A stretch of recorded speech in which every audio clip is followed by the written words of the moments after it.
Alors le thème que nous abordons maintenant, c'est comment sont nées les langues.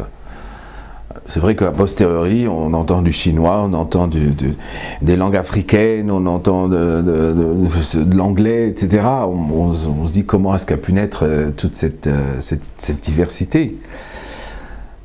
Alors quand on revient à la Torah, évidemment, on revient à l'histoire de Babel. L'histoire de Babel, c'est une grosse image d'Épinal, une tour, il y a des gens qui montent, et puis tout à coup, il y a un immense brouhaha, ils ne se comprennent plus, etc. etc. Ça, c'est l'image d'Épinal, c'est le conte de fées pour enfants, qui d'ailleurs nous éloigne beaucoup également du livre de la Genèse, qui est un livre extraordinaire de phénoménologie, et qui doit être pris dans son sens le plus profond, parce qu'ici, il y a énormément de symbolique. Alors c'est le Talmud qui traite de ce sujet. Le Talmud de Jérusalem nous dit que voilà, que se passe-t-il?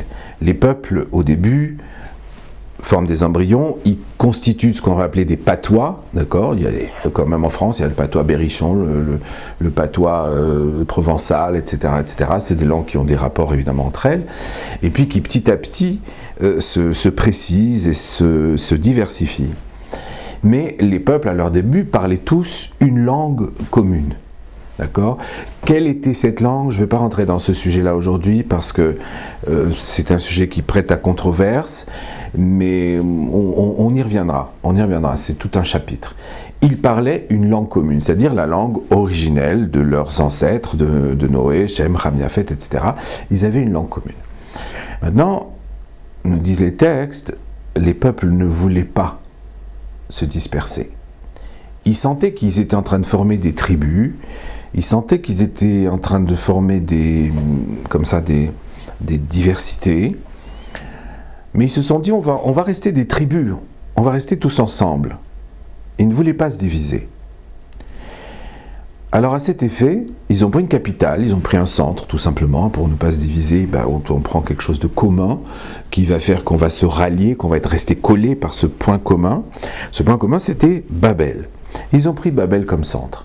Et comme centre du centre, ils ont fait une tour, la fameuse tour de Babel. À l'époque, il nous reste encore des vestiges de ziggourats, c'est-à-dire de ces tours à plusieurs niveaux qui vont petit à petit en s'amenuisant avec des jardins suspendus de Babylone. Voilà, c'est du même type. Cette tour de Babel, c'était une tour qui était de plus en plus haute et qui servait de signe de ralliement. Donc tout ça est parti d'un très bon sentiment finalement, un sentiment d'unité, un sentiment on va dire presque de mondialité, en parlant notre langage moderne, mais très vite le système est devenu extrêmement inhumain. Pourquoi? Parce que la diversité était déjà là. La diversité était déjà là, les individualités, ces groupes avaient déjà leur embryon de langue, ils avaient déjà leur façon de voir.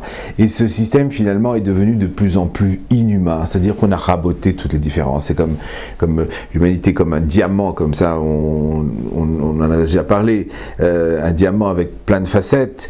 Alors quand vous abolissez des cultures, en fait, vous arrondissez le diamant, ça devient un diamant rond et il n'y a plus de couleur. Et c'est ce qui s'est passé. Le système est devenu de plus en plus inhumain, de plus en plus cérébral, et à ce moment-là, les gens ont commencé à reparler leurs langues personnelles, les langues de leur tribu, de leur groupe. Et c'est ça le brouhaha de Babel. D'accord? Vous voyez qu'il faut beaucoup de détails pour expliquer ce qui se passe. Si on les voit comme ça, c'est du conte de fées. Le brouhaha de Babel, c'est tout simplement les gens qui ont recommencé à trouver leurs identités, leur famille, leur groupe, et donc leur humanité. À partir de ce moment-là, ils ont parlé de moins en moins la langue commune. Et à partir du moment où il y a eu ce boycott de la langue commune, et la Torah dit un oubli de la langue commune, alors il n'était plus possible de construire la tour. Et à ce moment-là, ce projet de mondialisation est tombé dans l'oubli. Alors à quoi la chose ressemble? La chose ressemble à notre URSS, notre ancienne URSS par exemple. L'URSS qui était composée de la Russie, de l'Ukraine, de l'Azerbaïdjan, de l'Arménie, etc., etc., etc. Des pays qui avaient des langues extrêmement différentes et qui tous parlaient le russe comme langue commune, qui servait de lien. Eh bien un jour, petit à petit, ces nations, ces cultures si différentes les unes des autres et qui étaient oppressées par le système russe, finalement, qui faisait une sorte de dénominateur commun. Mais n'oubliez pas qu'en faisant un dénominateur commun, on rabote tout ce qui dépasse.